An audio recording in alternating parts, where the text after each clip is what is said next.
আমাদের আজকের এই সান্ধ্য বৈঠকে আমরা আলোচনা করব 500 বছর ধরে চলে আসা এটি প্রবাদ নিয়ে।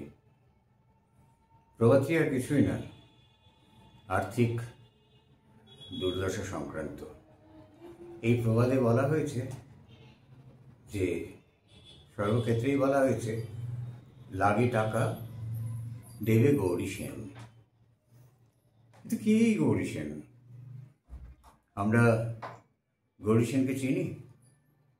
দেখা যাক গৌরী সেনের কি পরিচয় আমরা পাচ্ছি। প্রথমত, ইনি সুবর্ণ বণিক সম্প্রদায়ভুক্ত। সুবর্ণ বণিক সম্প্রদায়ে ইনি জন্মগ্রহণ করেছিলেন বালা গ্রামে, হুগলি জেলার, এখন অধুনা যেটি বালি, হাওড়া বালি বলে পরিচিত।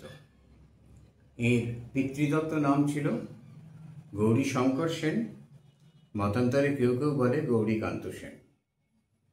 সে যাই হোক, এর জন্মসাল আনুমানিক 1580, আর দেহ রেখেছিলেন আনুমানিক 1667। এই মানুষটির পিতার নাম ছিল নন্দরাম সেন। তা গৌরী সেন ব্যবসায়িক পরিবারে জন্মেছিলেন।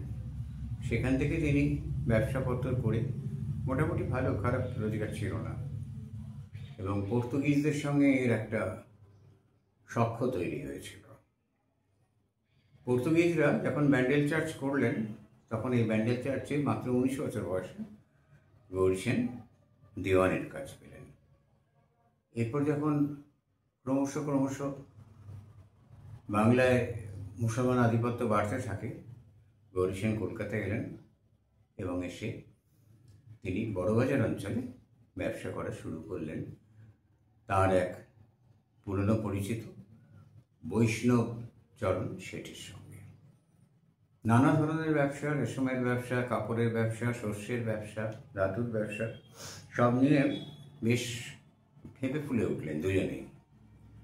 আহিরিটোলায় জমি কিনে গৌরী সেন প্রাসাদপম বাড়ি তৈরি করলেন দেখবার মতো। আর তখনকার দিনে কলকাতা মানে কলিকাতা। আর এই গৌরী সেন এই বাড়িতে থেকে বৈষ্ণবচরণ শেঠের সঙ্গে কারবার চালিয়ে যেতে লাগলেন, এবং একদিন তিনি পর্তুগিজদের কাছ থেকে নিলাম ডেকে একটি জীর্ণ জাহাজ কিনলেন। সকলেরই ধারণা ছিল জাহাজটি ভর্তি দস্তা আছে। হায় ভগবান, জাহাজ কেনার পরে খুলে দেখা গেল কোথায় দস্তা? দস্তার নিচে চাপা দেওয়া আছে কোটি টাকার রূপো। তখনকার দিনে সেই রূপো বৈষ্ণব চরণ শেঠ ধর্মভীরু মানুষ ছিলেন। তিনি বললেন, না বাবা, এই রূপোতে আমি হাত দেব না। কেননা এই গৌরী পেয়েছে, গৌরীর ক্রেডিট, গৌরী সমস্ত ব্যাপারটাই করেছে, ওই কিনেছে ঝুঁকি নিয়ে, এই টাকা আমি ওকে দিয়ে দিলাম, বেঁচে যা টাকা পাওয়া যাবে। গৌরী বললেন, মহাবিপদে, এত টাকা নিয়ে কি করবেন তিনি? তিনি তখন লোভী ছিলেন না আসলে মানুষটা। তার দুই পুত্র, এক পুত্রের নাম, বড় পুত্রের নাম হরেকৃষ্ণ সেন, আরেক পুত্র মুরলীধর সেন।